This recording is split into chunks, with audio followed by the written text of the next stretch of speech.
97.9 WJLB, the D's Hip Hop and R&B. It's Kirby Gwen, and I get so excited when my friends and sisters of Black Excellence join me in the studio from Figured Out Fitness, from Chapters of My Life, fitness champion, queen of the muscle. Jennifer Nagel from Figured Out Fitness is here. Hello. Hello, Kirby Gwen. How you doing? How are you? I'm excellent. How are you? I'm so good. Like, I know. This is just, I know, like, I'm gonna try not to eat all the time. It's like, my friend is here. It's almost like a sleepover, right? Right. We're having a very public sleepover. Right. Get your mind out of the gutter, folks. Yes. Now, you are, you're everything first. Okay, I'm done. But, yeah, you are pretty much like a guru of fitness.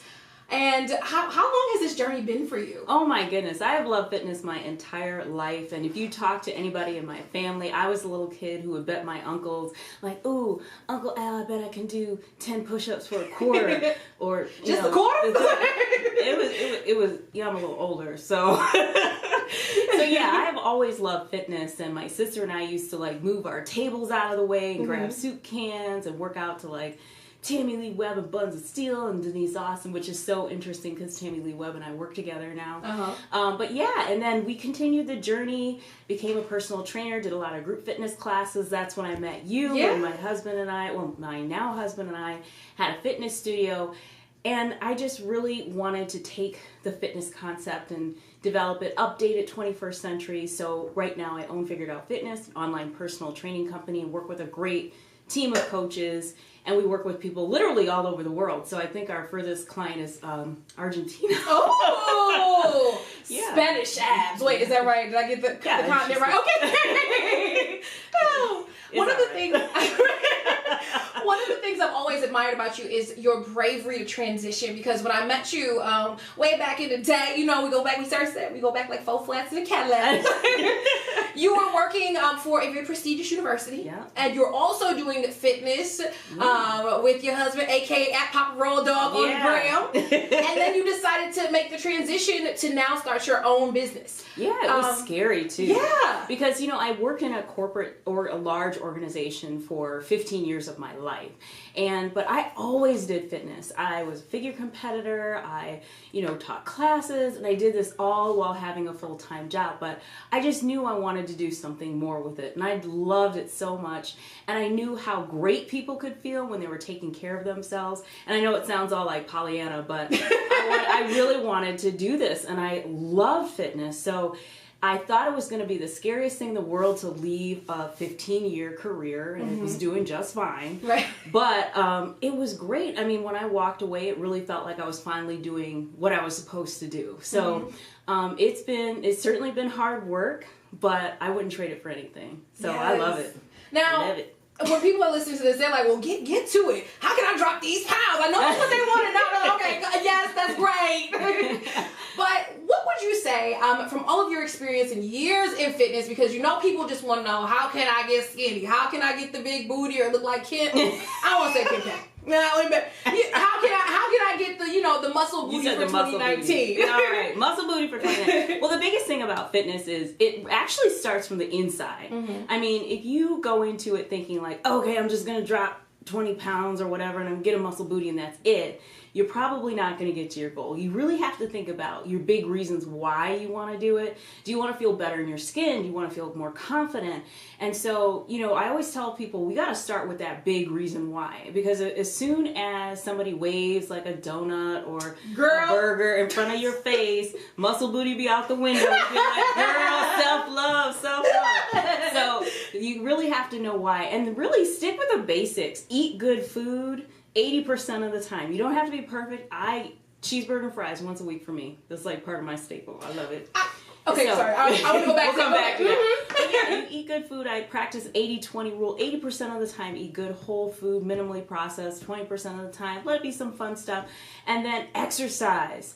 And don't be afraid to try. And exercise doesn't necessarily always mean the gym. You might play volleyball. You might take a class. You might be on a sports team. Something. You might make love. We know what Kirby's doing for exercise. But yeah. I just read that that somewhere. I just read well, that. That does burn calories. Anyway, so yeah, I mean, you just gotta move, and every person is gonna react differently. And the big thing that kills me are all these like diets or these teas and these patches and stuff like that. And I'm like, all right, well, been around for a little bit, and unless you are moving, eating, and you have a good mindset, a little patch is not going to do anything. The patch, the tea. The little teas, all that stuff. So stay away from that stuff. You guys save your money and just, if you're not sure what to do, hire a professional, whether it's us at Figured Out Fitness or someone at your local gym. Just make sure they're professional, they're credentialed, and can help you figure out what to do. Mm-hmm. So we've worked together in the past as friends, of course. Yes, ma'am. And for me, I've seen the results, but also it's like, I feel like once I hit that point where it's like, I slipped up or I messed up, and like you go down the spiral, it's hard to like make that comeback. How do you, or what would you say, or what is something that people can do? Because I know so many people just like, they get caught in that rut, and then you just like, how do I get back? Like you're trying to jump back in between the ruts. Yeah, I mean, it's hard. That's where having a community of support comes in. So like with all of our clients have a private group that they can talk to each other with for that very reason, but we also have a free Facebook group, our Figured Out Fitness Challenge crew, and it's a great community of fitness because you're not going to be perfect. If you think you're going to be perfect, just know it's not going to happen. I don't care how wonderful you are, I don't care how ripped you are. This weekend I'm going to the Arnold Classic down in Columbus, where you have some of the best athletes in the world. They're not perfect. What they are is consistent, and that's what you're going for. Try to do the same thing as much as you can. And build in some, moments where you have your favorite meal, and build in those moments, and then that helps you stay sane. And don't do the crazy that, like, if you can't maintain something, if you can't see yourself doing this for like 2-3 years down the road, it's probably not the right situation for you. Right. So if you think you're gonna like, oh girl, I'm just gonna eat a salad all week long and drink some juice and celery juice. That's my new favorite. I can drink some celery juice and get rid of the inflammation. Yeah, in like 3 days you're gonna be, at the drive-through like, oh girl, I can't do this anymore. So yeah, try to be consistent, try to be reasonable and sensible, and just know really healthy weight loss is about a half pound to 2 pounds a week. That's it. It's boring, it's not sexy and all that stuff, but it works over time. So you just got to stick with it over time. Look, I got 12 days. Why can't we do it? All right, girl, let's do it. I think that one thing that is so wonderful about Figured Out Fitness and the things that you and your coaches do online is that, well, 2 things that you combine is, 1, eating food that is delicious, like the cheeseburgers and things, and also social media, because online, I see that you take a lot of the foods. Like, I think I saw like a healthy quesadilla the other day. Yes. And it was cute too. It had like garnish. Yeah, I think that's my friend Joe. Joe's watching or listening or whatever. But yeah, I mean, that's my favorite thing to do, meal makeovers, because I love pizza. I like Mexican food. I like all that stuff. And I have that stuff and I like it and it's delicious, but I know how to make it in a way where I have good healthy carbs and fats and that kind of thing. So that quesadilla, get like a whole wheat tortilla or a high fiber or high protein tortilla, and cheese all right, unless you have some lactose issues. Some chicken or turkey or even lean ground beef, fish tacos. I do a lot of stuff with fish. It's so good. Put that in the quesadilla, a little sprinkle, whatever. And you saw the red cabbage and the sour cream on top was actually Greek yogurt. So yeah, you can have a really healthy and delicious quesadilla. I make healthy pizzas all the time. I'm a pizza freak. I love pizza. Burgers, and you can, a lot of times when you just make stuff at home, it takes a lot of the extra fat and salt and stuff out of it. And so you can still have delicious food and eat well and be happy. So that's one of the biggest misconceptions about being healthy, is that you have to like give up life as you know it. You're just sitting there with your bland chicken and broccoli and that's it. Especially now, like Detroit has such a like emerging food scene. Like I keep seeing, I'm like, oh gosh, like I get nervous because I see like people will post all these delicious snacks on the gram. Like I can't go there. I can't. Like, how do you maintain a social life? Because I feel like sometimes social is all about like, oh girl, where are we going to eat this weekend? We're going to go here and then we're going to go, like, how do you balance that? We actually just published a food guide for our clients and in our free challenge group. But a lot of rules are really basic. So first of all, if you're going someplace, they always give you gigantic portions. Put half of it away immediately. Choose whole foods, choose lean proteins. And lots of really great cuisines around the Detroit area have a lot of great things to offer. Like, I love Mediterranean food because you got a lot of really great healthy fats, and you've got, meats that, oh, it's so good. So just really think about the makeup of your meal. If you know that there's going to be like a lean meat or lean protein, beans are great. And then you can ask people to kind of customize it. So one of my favorite places to go is any of those like Qdobas or Chipotle's or whatever. Because we were just there. Okay, I need about half the rice and this many beans, and give me the vegetables and lay off the sour cream. So don't be afraid to ask for what you need in your meal, but it's still going to be tasty. Things that are great, salsas, if you guys like hot food, is it true that like hot sauce and stuff speeds up your metabolism? It can. You have a thermic effect, so it gets hot. Yeah, but I mean, it's not going to you're not going to get the muscle booty. Right, burn off your taste buds like, but Frank's. Frank's is good. Yes, it is. A little buffalo seasoning too. Anyway, but yeah, it does. It can speed things up a little bit, but it's little. Mm-hmm. It's not a lot. I want to talk about your life as a figure competitor. We had a girl chat. You were telling me about taking some time off from that. Mm-hmm. But I remember when you were going through the process and just people were like, oh my God, y'all see Jennifer? You always been fine, but I was just to see. I mean, that's why I was like, wow, it really can happen. You have muscles. You still got muscles everywhere, but it was just cow. One thing I want to know, I've always wondered, what was it like competing, of course, and then, of course, but definitely, what was it like to have to tan as a black woman? Oh my God. Okay, so Kirby's bringing up this thing. So this is my very first competition. I'm black. Melanin. I'm like black too. So, but every competitor has to do that spray tan, and it's not just go into a tanning bed. It's like paint. Mm-hmm. And so I learned from one of my other competition sisters that, you have to be bucky naked on this. So I'm like, oh, okay. So not only am I getting a tan for the first time, which is completely foreign to me, but you're naked. And it's almost like a corral situation. So there are these little tents, but you basically drop everything and walk into your little tent with some person you've never met. It's like, hi, nice to meet you. You just spread them and they spray. Because, the suits are very small. Mm-hmm. So you really, but it's actually fine. People do this and everybody's very professional. Shout out to Eclipse Tanning in Michigan. But yeah, it was actually, my first competition was a great experience. What Kirby's not telling you, she was my makeup artist. Oh yes. You really trusted me. I had no clue what I was doing. Me and Mac have now met, and then my friend now does my makeup for competition. But yeah, the competition process is, everybody thinks it's like all of a sudden you're like pow, pow, pow, pow. But what it is just a slow and steady version. Mm-hmm. So you might be prepping for months at a time. And then finally you get on stage and there's little things that you do in that last week to make everything just pop. Mm-hmm. And so I love it. I love competing. I've taken a break now because I'm really focused on my business and growing Figured Out Fitness. But, we still work with competitors. I train competitors. I absolutely love competition. I think it's a great way to really challenge yourself and to see what your body can do, because it's true transformation. Mm-hmm. I still have the muscles. I just have a little more stuff with it. What did you say? It was juicy yesterday. It was juicy. That's right. A little juicy.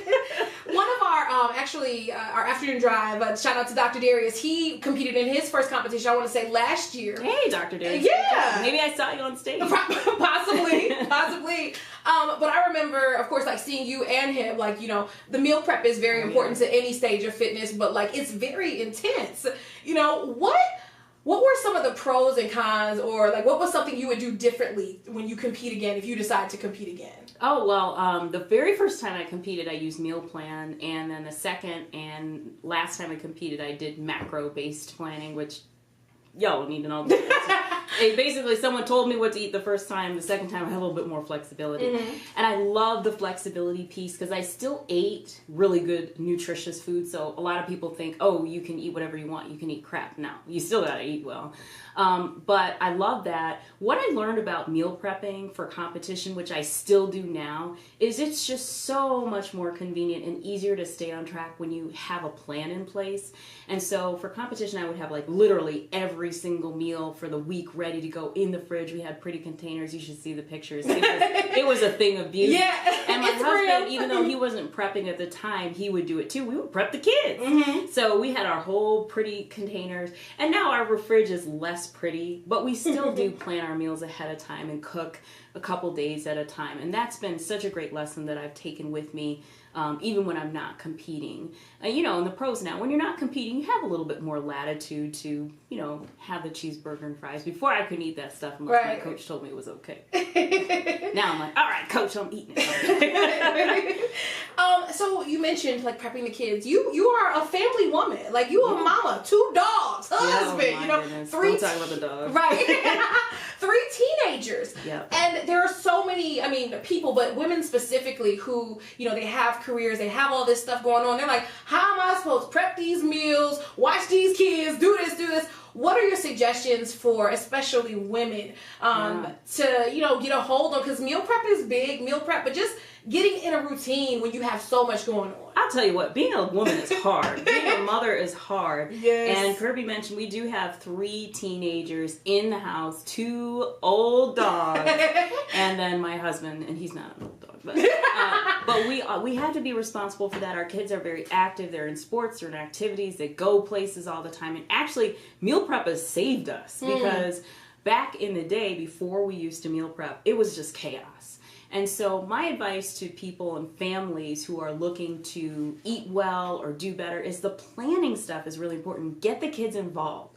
Ask them what they want to eat. And then, they might tell you, oh, we want chicken tenders. But, get an air fryer. Throw some chicken in there. So the air fryer is like worth the hype. It is. I don't own one. But I've eaten air fryer food. And it's pretty good. I've seen some chicken come out of the air fryer and was like, hey. Make the corn. We make cornflake chickens where you crunch it up and then just bake it and you have the grill crispy. There are so many ways to make, food that we traditionally think of as bad with less fat, less sodium, less sugar, all that good stuff. So, get creative. Get the kids involved in meal planning so that they have choice in it and they're going to want to eat the stuff that they picked, And then, like anything else, like you have to take care of you first. There's no way you're going to be a great, wonderful, productive superwoman if you are dragging and tired and not taking care of yourself. So even if it's like 20 minutes going for a walk or making sure you've got your food for the day or even like breathing and meditating, just something that's completely for you, it's going to make you able to tackle your day just so differently than if you were just kind of flying by the seat of your pants. And let me tell you, as a mom, I know that feeling when you're just like, all right, kids, get your shoes on. What are you? Get your stuff. Why is this? Who let the dog out? Like, what? Why are the lights on? It helps you have the energy to deal with it. We touched on you using social media for your business, but also, we clearly live in a very social media driven culture, and so many studies find that people are looking at images of other women, especially with the hashtags like beauty and fitness, and it can kind of become overwhelming or depressing. Right. How has social media played a role in I guess maybe like has it impacted you mentally or? Oh yeah. I'll tell you what, especially when I competed, I'd have to go on social media diet, meaning I had to cut it out because you're already tired, you're maybe a little depleted, and the last thing you want to see is like squat booty, and not only that, but we know, those of us who are on social media enough, like most of those pictures, like people are contorted, they take 25 minutes with the good light, twist of the arm, and a filter, and so one of the things we try to do with our social media, first of all, the coaches I work with are real people, and we're all fit, we love fitness, but fitness looks differently for every single person. So that's a good one. We just one of our new coaches, Rachel, she's out of Chicago, had a baby about, her baby's under 2. So she's a bikini pro, but she doesn't look like a bikini pro 24/7. She's still fit, but she's really adamant about telling people, and she works with a lot of moms, that your fitness changes, and she's a cancer survivor. So for her, fitness is really more about, the health aspect and how you feel and how you're showing up. And that's what we talk about. We've got coaches who look all sorts of ways. They're all different ages. They all have that same underlying desire of being fit and helping others be fit. But